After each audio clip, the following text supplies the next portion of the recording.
can make it out your struggle, make it out. If you feel like you can't get anything in the world, anything in the world, go. Don't doubt yourself. And don't even let others doubt you. I gotta feel good. Don't let others doubt you. Life without a strategy, you're doomed. TZ, we do everything big. You got to take that word out your vocabulary.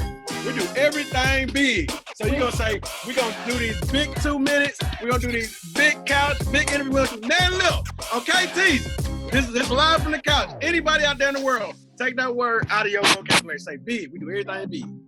Everything big. Date with a purpose, bro. Just don't be out here fiending. Like, don't be out here just trying to be extra. Figure out what you're trying to do with your significant other, whoever it is that you're trying to date with a purpose. And don't be scared to show nudes. It ain't bad. Don't be scared to show nudes. It's Tezzie, woo, on the couch, woo. It's Tezzie, woo, on the couch.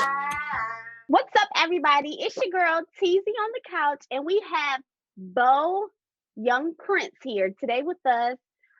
It's going to be a nice interview, very chic. But before we get into this interview, make sure you guys like, share, and subscribe to this YouTube channel. And thank you. How are you? I'm wonderful. Thank you for having me. I can't complain. It's Friday. I'm sitting down talking with you. What more can I ask for? Okay. So how is DC? Like, how's the weather? Currently, the weather in DC is like 60.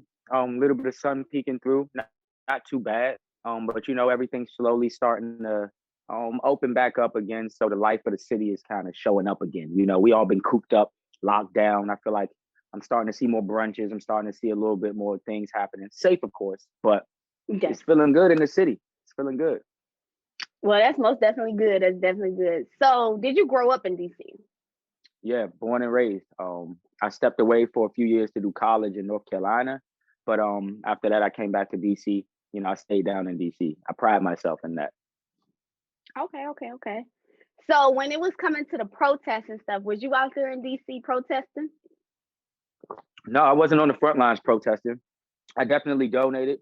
I definitely am an advocate for people doing that sort of action. But I'll tell you specifically why I wasn't out in the front lines. Growing up in DC, I've been a part of these type of protests and marches all my life. You know, my mother used to take me down and to participate in them. And so I feel like it's something that you need to do if you feel like that is the experience you need out of it. But all sorts of actors are needed for the movement. You know, I'm a musician. So where I fall into the movement right now is I got a lot of people that look up to me and are influenced. And I'm trying to help them, you know, guide their thoughts about what's going on in the world. So I feel like, you know, some people are more frontliners. Some people are, you know, more activists in the art forms, and everybody's role is important. So, yeah, I mean, long story short, not the last round, but Beau been out there. Trust and believe. No, it's good. So let's talk about music. Actually, before we talk about music, let's talk about your childhood. Like, what's a synopsis of your childhood that you want your fans to know about? So I grew up in DC on the South Side. You know, I used my smarts to attend a very prestigious private school on the North Side.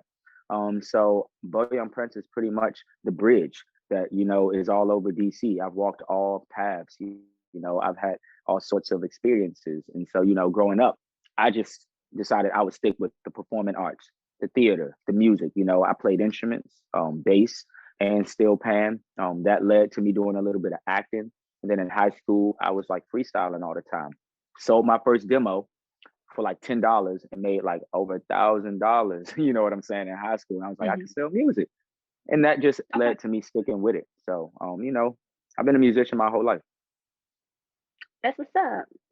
So I see you signed with Def Jam. Like, how long you been with Def Jam? How was the experience starting to get intertwined with Def Jam? It was a long did it all journey. happen? It was definitely a long journey to you know, get to Def Jam and to sign a deal with Def Jam. And again, that started really me laying a foundation back in high school. But again, about 2017, I was really heating up around DC, selling out my own shows. You know, I'm selling a bunch of merch and just really increasing the awareness. I have millions of streams on songs, you know, before the deal. And I'm going back and forth to LA.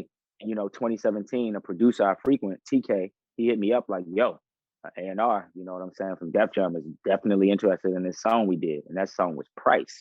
And shout out my boy Chavez for reaching out to me. And so it was really organic. I met with an A&R, came to the city, showed love to the city, spent a day with me, played them everything I had in the vault, and shortly after that, I was signed.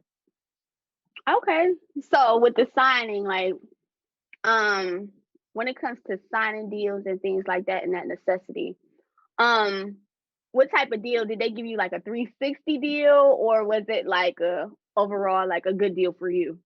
My deal overall is great, and I think that depending on your contract, I'm not sure if too many artists are not signing 360 deals these days, because in some way, shape, or form, the label is getting a kickback, either if it's off of streaming royalties or it's your merch. It just depends on how you anchored the deal and structured it.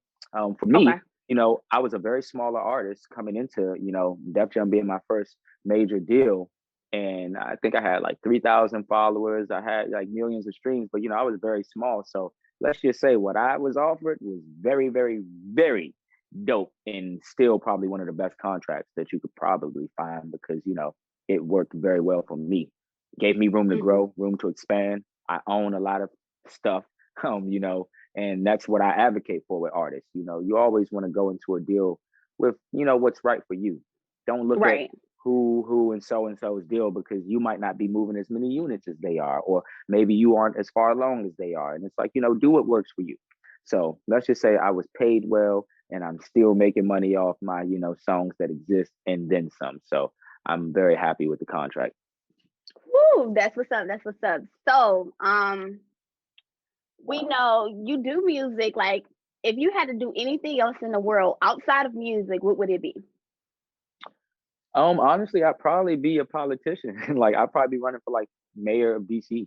Political science is what I got my degree in, and I feel like rap is politics. When you're on tour and you're on a campaign, you're shaking the hands and kissing the babies. That's what an album rollout is. It's a campaign. It's a political campaign. So I feel like not much is different between what I do. I go state to state, I tour, I spit my message, and I hope to leave with, more fans, listeners, or followers than I came with. And so I've probably been to politics, That's what's up. That's what's up.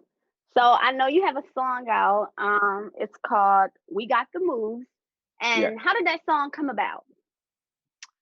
So I heard that Coming to America was in the works through the label, through Def Jam, and they were interested in me doing music for it. So immediately I hit up my producer Jallo, and I'm like, okay, this is a legendary opportunity. We gotta crush this. So I need something that's like reminiscent of 1988 and that real funky hip hop vibe, but I also want to take it there for the new school, because this movie is coming out for a new generation of people and kids. So that kind of started the process. I put down a little like, and we knew that that's how we wanted to take it. And we mixed in some funky guitar, and I put down the lyrics and the hook, and the movie supervisor loved it. Eddie Murphy loved it, because we found out that he handpicked every song that went in the film and on the soundtrack, and my song was on both. Good. So it was a crazy feeling knowing that the legend, the man himself, Eddie Murphy, thank you for the opportunity, because that's crazy to know you know me and you heard my music and you picked it for such a great scene in the movie. I still can't get over that. To me, I've done cool things. I've had a song in Into the Spider-Verse called Let Go. We just went double platinum with that one. I've had music in The Hate U Give. I've had music in Madden and games like The Sims, but nothing quite felt like being a part of Coming to America, because that's for the culture. Like, you know what I'm saying? Like that's what's good. Like that's what I'm trying to represent. I'm trying to be a part of things like that are important to the culture. So you can imagine that felt crazy.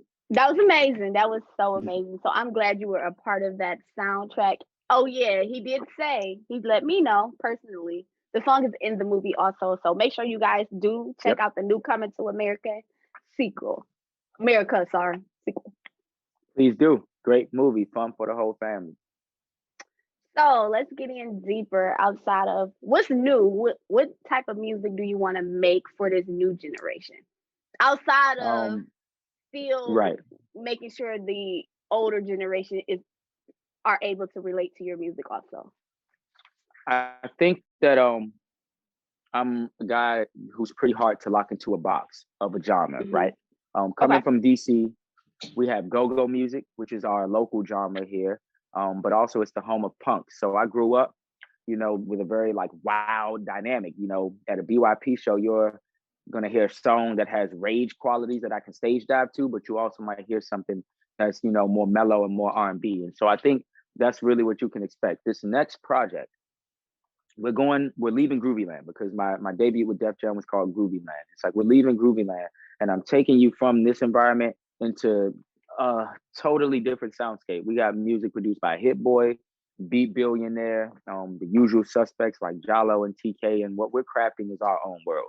So I can't really explain it. It's just something you can party to, something you can rage to, something you can be emotional to. I'm hitting all axes with this new project. And so much that I haven't even really settled on a title, because I want something that's reflective of the overall project. So you can just expect like a lot coming, man. Like I'm really gearing up to have like one of the biggest, endings of this year. So look out. Okay, so outside of that, I'm about to put you on blast, because I do this with my guests. You know how to freestyle? Oh yeah, I know the freestyle. But you got a beat, or we just going off the top? You want me to try to make a beat? I can try. It'll be more fun try. if I put you on the spot too. Sure. All right. You ready? Let me know when you're ready. I'll start. I'm ready. I'm ready. We can kick it. Hey, look. Okay, BYP. Oh, I'm precision with this pencil. I'm off the instrumental. I'm going off the charts. So they say I'm off my mental. I'm rocking. I'm stalking. And I keep it dropping. Not from DMV, that's DC. So we keep it chopping. That's that go-go. That's swag. That's the style up in my Nike boots. Connected to the city, DMV. That's flowing through my boots. Gifted, I'm twisted. When I'm rolling the switches and I'm rolling the swisher, it's off like ballistics. They get it back with the triggers. Back it, I rap for the niggas pocket. I'm back with this bitch. Stop it. I'm taking off like a rocket. I got it. I made it to the jam depths. So I couldn't be whacking. You to the left because I said it. I read it. Look it up and like it's Reddit. If you want to swipe it, you can get it on a super credit. I did it. I don't need no instrumental. It's simple. I'm gifted. I don't even have to come and write it. No writing is off the mental. No pen or I got no pencil. Every time I come through and it's back and I'm off the grizzle. I'm spitting this off the grizzle. And I'm back up on my grind and I don't even freestyle. But for you, I do this one more time. Listen. So Okay, yeah. We just you asked me to rap, I'll rap. I'm a rapper by profession. So. Okay. So I have been to DC. I've been to DC twice. I went to where specifically? Where the inauguration be at. I went to both Obama terms inauguration. She said where the inauguration be at. Okay, yeah. I dig it. That is not. I was on specific. that way. It's not. It really not. I was basically on Constitution Street. Okay, Constitution Avenue. Yeah. So I was on that area. I was on. I mean, it's like where everything goes down. Historical side, yeah. Where the malls and monuments and things of that nature.